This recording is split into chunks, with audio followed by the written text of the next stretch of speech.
बदल जाओ वक्त के साथ या फिर वक्त बदलना सीखो। मजबूरियों को मत कोसो, हर हाल में चलना सीखो। हेलो दोस्तों, welcome to the daily dose of Buddha stories. आज फिर हम देखने वाले हैं बुद्ध के जीवन की सच्ची कहानी विद मॉरल। यार, कहानी सुननी है तो पूरी सुनना, क्योंकि आधी सुनोगे तो कहानी तो छोड़ो, मॉरल भी समझ नहीं आएगा। तो फिर चलिए बिना टाइम वेस्ट करे शुरू करते हैं। बुद्ध और उनके अनुयायी गांव के बाहर जंगल में अपनी कुटिया बांधकर रहने लगे थे। उन्हें वहां काफी समय हो चुका था। गांव वालों को उनके बारे में पता था। सारे गांव वासी बुद्ध के विचारों से प्रभावित थे। वे अक्सर अपनी अपनी समस्या बुद्ध को बताते और दिल खुश कर अपनी हर एक समस्या का हल लेकर चले जाते। एक दिन बुद्ध और उनके अनुयायी ध्यान में लीन थे। तभी एक माता अपने हाथ एक झोला लेके जोर जोर से चीखती चिल्लाती बुद्ध को पुकार रही थी। वो दर्द से तड़प रही थी। वो कहाँ क्या बोल रही है उसे कुछ ज्ञात नहीं था। वो बस बुद्ध के नाम का आक्रोश कर रही थी। तभी द्वार पे खड़े भिक्षुओं ने उस माता को देखा और उसे द्वार पे ही रुकने को कहा।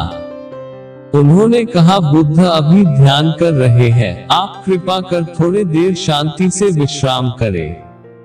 यह सुनकर वे और ज्यादा आक्रोश करने लगी और भिक्षुओं से बोली, मेरा जीवन नर्क हो चुका है, मरने से पहले मुझे अब आखिरी बार बुद्ध से मिलने दो। बुद्ध से मिलने को वे चीख रही थी। एक भिक्षु माता के हाथ में एक झोले को देखता है और उसमें रखी वस्तु को देख आश्चर्यचकित होता है और वो तुरंत बुद्ध के पास जाकर उन्हें यह वार्ता बताता है। बुद्ध शीघ्र अति शीघ्र उस माता को ले आने को बोलते हैं। माता यह सुनकर भागते बुद्ध के पास आती है, आंखों में अश्रु ले उनके चरण पकड़ लेती है। बुद्ध उसे उठाते हैं, उसके अश्रु पोंछ बड़े प्रेम से पूछते हैं, बताओ माता, ऐसी कौन सी तकलीफ है जो तुम्हें इतना कष्ट दे रही है? वे कहती है, बुद्ध मेरा नाम निर्मला है और मैं पास ही के गांव में रहती हूँ। मेरा इस संसार में मेरे बेटे के अलावा कोई नहीं है। मैं ये जीवन जी रही हूँ तो मेरे बेटे के लिए। भगवान, मेरी सुबह भी मेरे बेटे से शुरू होती है और रात खत्म भी उसी से होती है। और आज वो मुझे छोड़ के चला गया। मेरा बेटा भगवान को प्यारा हो गया। इतना कहकर वो अपना झोला खोलती है और अपने बेटे की लाश बुद्ध के सामने रख देती है। सारे भिक्षु आश्चर्यचकित हो जाते हैं, पर बुद्ध मात्र अपनी जगह मौन से उस माता निर्मला को सुन रहे होते हैं। वे बोलती है, बुद्ध अब मेरा संसार ही मुझसे दूर चला गया तो मैं जीकर क्या करूं? यह सुनकर सारे भिक्षु माता को कहते हैं, मृत्यु तो एक ना एक दिन सबको आनी है। आप कृपा कर अपना निर्णय बदल दीजिए। पर माता निर्मला किसी की सुनने को तैयार नहीं होती। तभी महात्मा बुद्ध उसके प्रति सहानुभूति जताते हुए कहते हैं, तुम शोक ना करो। बुद्ध उस माता को सत्य की ज्ञाति होने के लिए सहारा देते हुए कहते हैं, मैं तुम्हारे बेटे को जीवित कर दूंगा।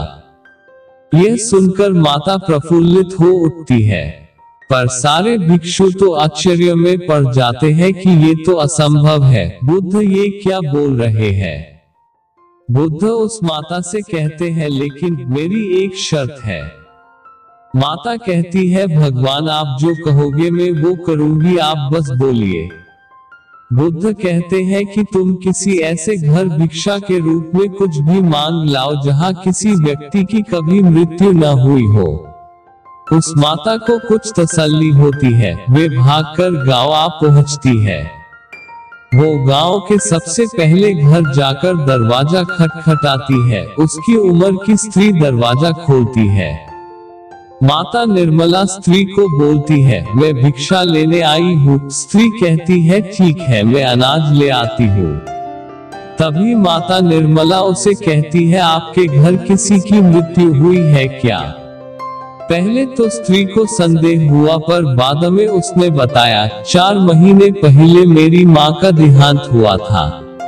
मैं उसको मेरे सारे राज बताती थी। मेरी माँ बहुत प्यारी थी और मेरे दिल के सबसे करीब थी। यह सुन माता निर्मला दूसरे घर जाती है। घर के बाहर एक बुजुर्ग बैठे होते हैं। निर्मला उनसे बोलती है, नाना जी मैं भिक्षा लेने आए हूँ। तभी वो बुजुर्ग वहां से उठते हैं और अनाज लेने जा रहे होते हैं। तभी निर्मला उनसे कहती है, क्या आपके घर किसी की मृत्यु हुई है? बुजुर्ग बोलते हैं, आज से ठीक 2 साल पहले मेरे पत्नी का देहांत हुआ था। मैं उसे अपनी जान से भी ज्यादा प्यार करता था। यह सुनकर निर्मला तीसरे घर चली जाती है। वहां एक आदमी दरवाजा खोलता है। तभी निर्मला बोलती है, मैं भिक्षा लेने आई हूँ, लेकिन पहले ये बताइए क्या आपके घर में किसी की मृत्यु हुई है? यह बात सुनकर वो आदमी रोने लगता है और बोलता है, पिछले साल मैंने मेरी 5 साल की बेटी और उसकी माँ को खोया है। मैं खेत में था और वे दोनों कपड़े धोने के लिए नदी पर गए थे। नदी का प्रवाह दोनों को बहाकर ले गया। मेरा इस दुनिया में कोई नहीं है। मेरी बेटी बहुत प्यारी थी, नटखट, शरारती, मासूम थी। मैं मेरी पत्नी से बहुत प्रेम करता था, उसे हर एक बात बताता था। मेरी दुआ यही है कि वो दोनों जहां भी हो खुश हो बस। यह सुनकर माता निर्मला के आंख भर आए। वो पूरा गांव ढूंढती है पर उसे ऐसा एक भी घर नहीं मिलता जहां कोई कभी मरा ना हो। वो पसीने से लथपथ निराश होकर बुद्ध के पास चली आई और वास्तुस्थिति से अवगत करवाया। वे बुद्ध से बोली कि महात्मा, मुझे ऐसे एक भी घर नहीं मिला जहां कोई मारा ना हो। तब बुद्ध बोले, यह संसार चक्र है। यहाँ जो आता है उसे एक दिन अवश्य ही जाना पड़ता है। तुम्हें इस दुख को धैर्यता से सहन करना चाहिए। तब माता निर्मला को बुद्ध के वचन समझ आए। निर्मला ने फिर बुद्ध से संन्यास लिया और मोक्ष की प्राप्ति की ओर निकल पड़ी। मित्रों, जिंदगी बदल जाने में कभी भी वक्त नहीं लगता। कभी कभी वक्त बदलने में पूरी जिंदगी लग जाती है। सिर्फ सांसें चलते रहने को ही जिंदगी नहीं कहते। आंखों में कुछ ख्वाब और दिल में उम्मीदें होना जरूरी है।